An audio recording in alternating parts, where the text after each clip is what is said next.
Hello there, fifth graders, and welcome to your next history lesson. Today's history lesson, which I think you'll find interesting, is called Precursors to the Declaration of Independence. First of all, some vocabulary. The first word is tyranny. Tyranny is cruel or oppressive government rule. So a government would be considered a tyranny if the people in charge are ruling for their own benefit rather than for the people who they actually rule. So if they're using their authority to hurt their subjects rather than to take care of their subjects, then it is a tyranny. That's also connected to the word tyrant. A tyrant is a person in authority who uses their authority in a selfish way for their own ends, for themselves, at the expense of the people who they're supposed to be in charge of. And then precursor. A precursor is a thing that comes before another of the same kind of like a forerunner. So something that comes before something else, and the thing that comes after it only happens because of the thing that comes before it. Monarchy is a form of government with a king or queen at the head, and a contract is a written or spoken agreement. There's the vocabulary, and here we're going to get into some precursors to the Declaration of Independence. So today we're kind of answering the question, why did the Declaration of Independence happen? I mean, why did the forefathers of our country even have the idea to declare themselves free from Great Britain? The answer is because other people had other ideas in history prior to them. Ideas have children, and ideas have grandchildren. So somebody in history has a certain idea, that leads to another idea, that leads to another idea. So these things that we're talking about today are things that happened in history before the Declaration of Independence, and it's likely that the Declaration of Independence wouldn't have happened, people wouldn't have had that idea if it wasn't for these things. The first thing is called the Magna Carta. The Magna Carta is a royal charter of rights agreed to by King John of England in the year 1215. Now, King John was a very unpopular king. People didn't like him. In fact, he comes into the Robin Hood stories. So if you have read or watched any Robin Hood movies, everyone knows the Disney Robin Hood movie where Robin Hood is a fox. Prince John in that movie and in all of the Robin Hood films or maybe books, this is the same person, King John of England. Now, the Magna Carta was agreed to by him, but he didn't really want it. He was kind of forced to. It was drafted by the Archbishop of Canterbury to make peace between an unpopular king, again that's King John, and a group of rebel barons.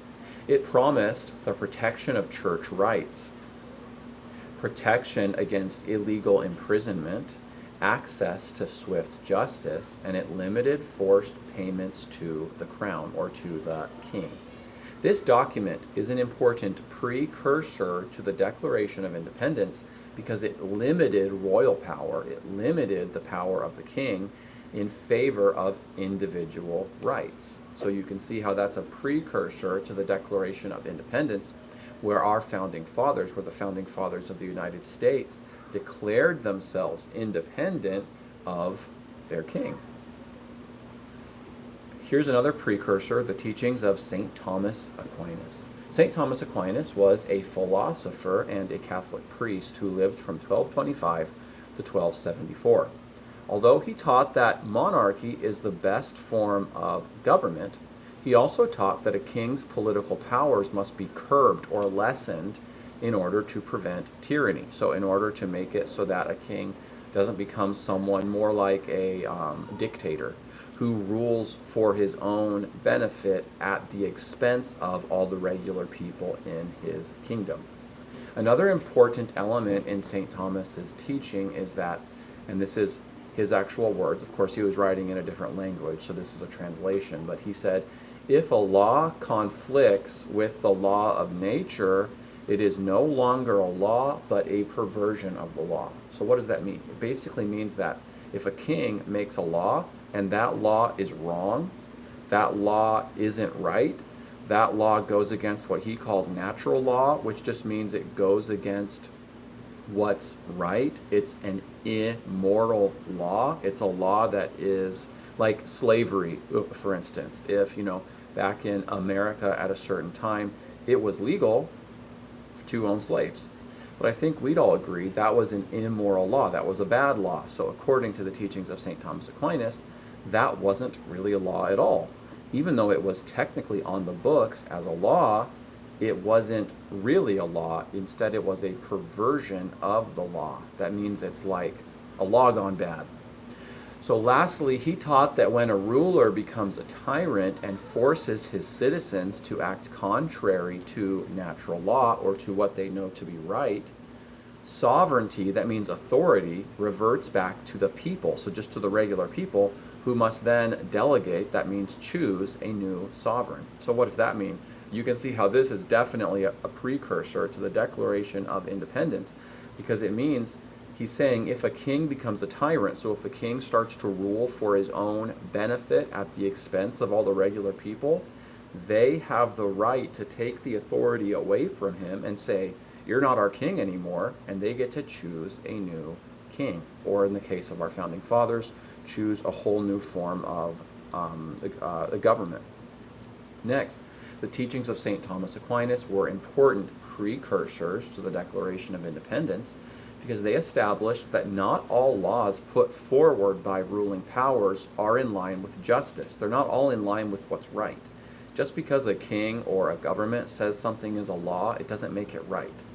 And that ordinary citizens have a right to resist unjust or unright laws and even revolt if necessary. So obviously that is a precursor to the Declaration of Independence because that's pretty much exactly what our founding fathers did when they wrote the Declaration of Independence and when they signed their names to it.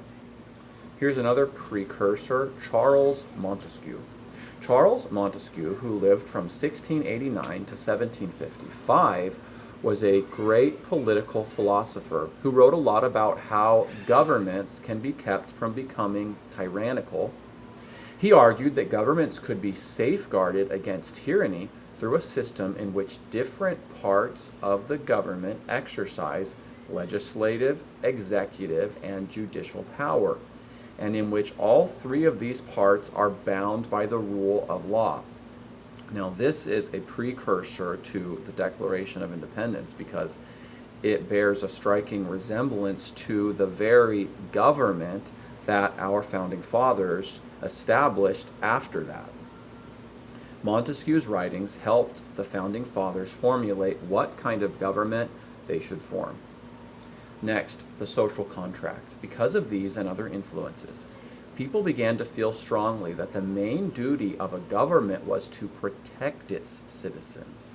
It had authority over its citizens, yes, but not just to do whatever it wants, to protect its citizens' freedoms. In return for this protection, the people would give their consent to be governed by a ruler. This idea came to be called the social contract. Thomas Paine. After meeting Benjamin Franklin and moving to North America, Thomas Paine got a job as the editor of Pennsylvania Magazine. Paine wrote a 50-page pamphlet titled Common Sense. In it, he argued that government should be a social contract, so a situation where people give their consent to be governed by the people in power in exchange for their rights being protected by the people who are in power. Paine also believed that the colonies had lived through so much tyranny, so much bad government, that there could be no reconciliation with Great Britain possible. He's like, no, we've already tried everything. There's no way we're going to be friends with them again. We don't want to be under their authority anymore. It's time for us to start our own new country. Paine put his arguments in simple language so that ordinary people could easily understand his ideas. His pamphlet got many colonists excited about the idea of independence. And that's the end of today's history lesson. I hope you enjoyed it. Make sure that you click on the quiz that's attached underneath this video.